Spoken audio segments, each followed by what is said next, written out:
Okay, so this is our 1913 Duesenberg CycleKart. We built this back in 2020 during the pandemic, and built this for my dad. My son and I kind of worked on it together along with my dad. And he's getting to a point in life where he's a little uncomfortable to drive. He's 78 years old. So time to let this move on to the next caretaker. The inspiration car is a 1913 Duesenberg. We saw the original inspiration car when it was on display at the Phoenix Art Museum in 2020.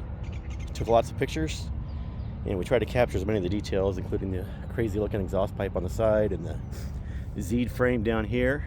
There's another Z frame at the back. There's a full video series on YouTube of how we built this cart, all the parts we used. I've got a parts list and a pretty extensive list of parts and drawings and things like that. The cart currently has a 224 engine in it, which is a very powerful motor. It has a hop-up kit cam, timing key, and aluminum flywheel. I'm not sure the exact horsepower, but it's good for over 50 miles an hour, which is plenty fast for a cycle cart. This does have racing brakes in it, racing go-kart brakes.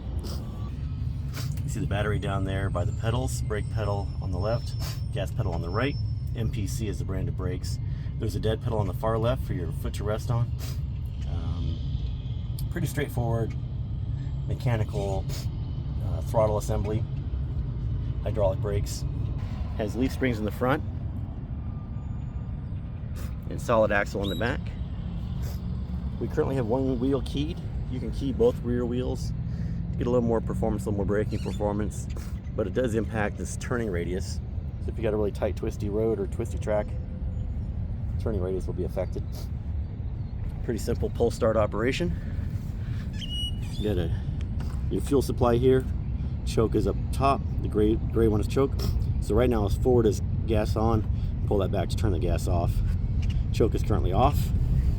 Pull it to the rear to engage the choke.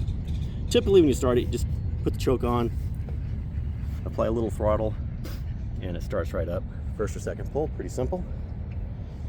The rims are reproduction CT90 rims. These are the good quality Thailand versions made by Union Cycle. You see the brand here, Union Cycle. These are currently made brand new in Thailand, so really good quality wheel. The rear wheels we've improved with 8-gauge spokes from Buchanan. So these spokes on the rear are upgraded. The typical 10 and 12 gauge spokes that come stock do work, but they're a little light duty if you're going to be driving this hard. And so this one's already upgraded with 8 gauge spokes, so a lot more durable, less likely to stretch and break.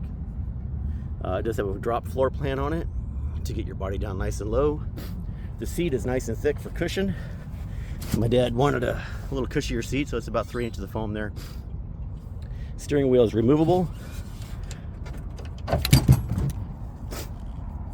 So it's just got a quick release detent on the back. Hard to do this with one hand exactly, but press that little button in, slides back on. It does have a little bug screen here, or rock screen. The original car had that. It does have belts and an opening hood, so you can access the pedal area. There's just a quick release here. I don't think it's currently engaged right now. There you go. And just leather belts to recreate the original car. We tried to capture as many of the details of the original car as we could.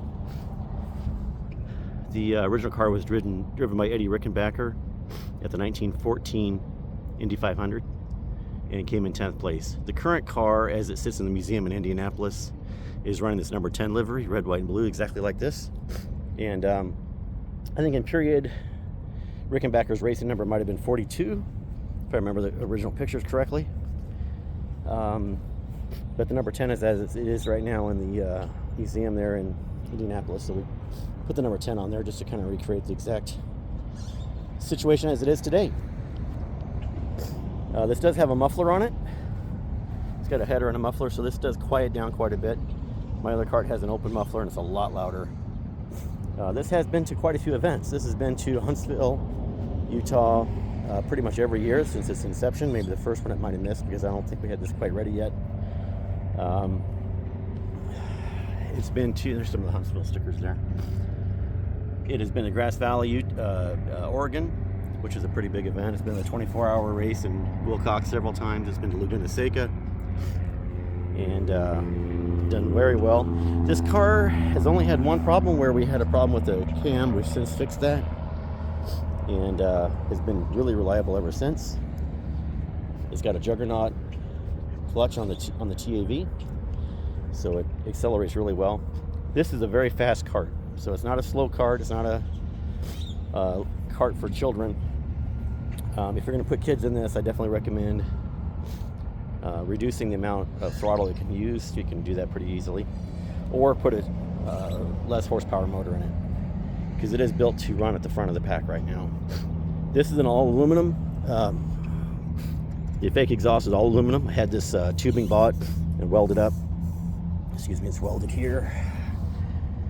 Right, little tubes welded on, and then it's bolted through from the bottom with some nuts.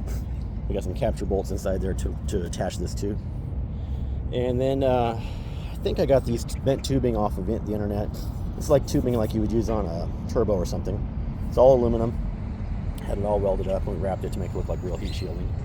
So it's just for looks. It's not functional, obviously. We've got brand new wheels and tires and tubes on this.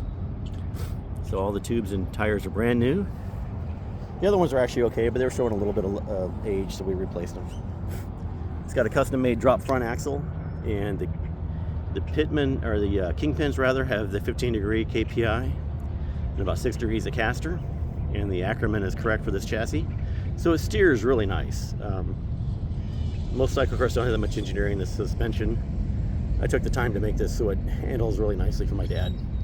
Hopefully you'll find it satisfactory for yourself, and lots of years of enjoyment. We recreated the front axle, or the front drop hoop on the frame here, to look like the original Duesenberg.